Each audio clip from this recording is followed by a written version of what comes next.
Hi again. This one took me a while to figure out, because at first, I thought my child just didn't want to follow the rules. He'd interrupt constantly, ignore basic instructions, do the opposite of what I asked, argue with everything. Even small things like turn off the light or use a tissue. It felt like he was testing every single boundary, every single day. And honestly, I took it personally. I thought I was being too soft, too inconsistent, or that he just didn't respect me. But over time, through reading, therapy, and honestly, trial and error, I learned something that changed the way I parent. My child doesn't struggle with rules because he's defiant. He struggles because his brain works differently. What I didn't know then, kids with ADHD often have trouble with executive function. That's the brain's management system.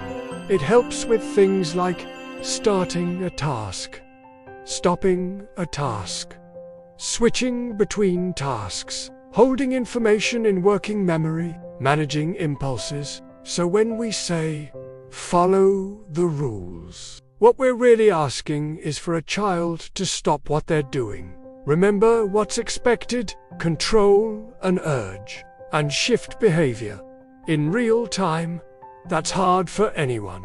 But for an ADHD brain, that's like lifting weights all day with no break. It's not about won't, it's about can't yet.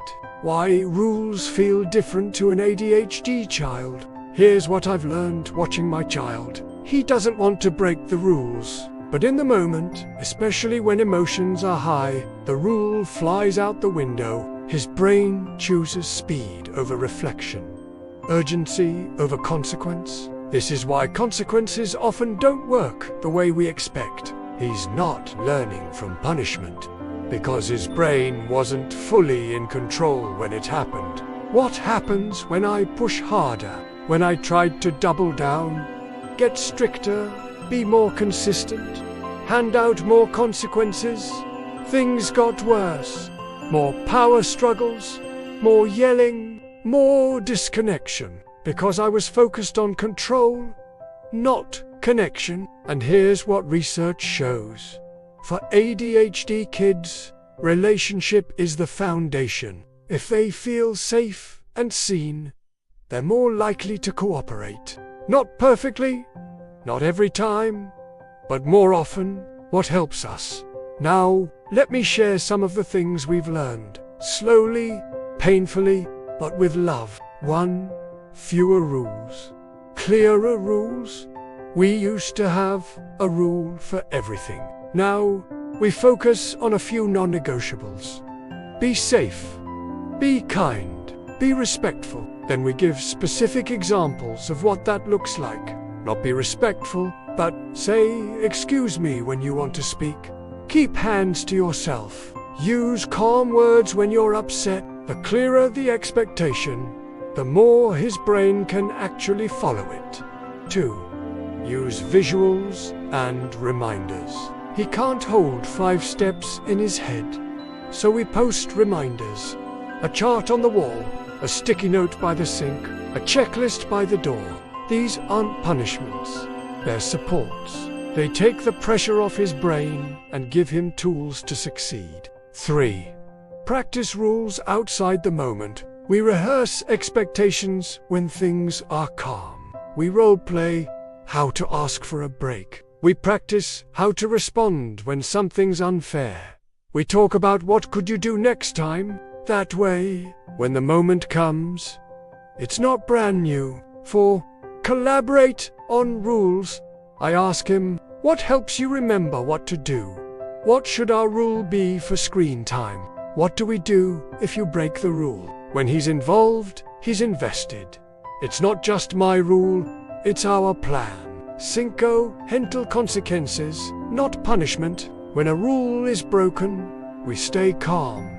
We pause, we reflect, we repair. Instead of yelling, I might say, I see you were upset. Let's talk about it when you're ready.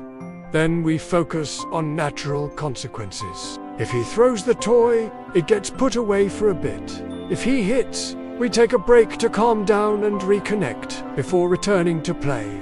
The goal isn't fear, it's understanding. 6. Connection before correction. This is the hardest one, and the most important. I've learned to lead with empathy. Hey! That didn't go well? I know your brain gets fast when you're excited. Let's figure out how to do it differently next time. When he feels safe, he listens. When he feels judged, he shuts down. It's still hard, but it's not hopeless. We still have tough days. He still pushes boundaries. I still lose my cool sometimes. But now, I don't see it as failure. I see it as practice. He's not a bad kid. He's a kid with a fast brain and a big heart, learning how to exist in a world that wasn't built for him. My job isn't to control him, it's to guide him with calm, clarity, and connection. Let's talk together. In the next video, I'll share how we deal with power struggles and backtalk, especially when emotions are high. But for now, what rule is hardest for your child to follow? How have you changed the way you respond? Let's help each other out. Your story might be the lifeline another parent needs right now. This is Busy Brain's companion. We're not here to be perfect. We're here to grow. Together,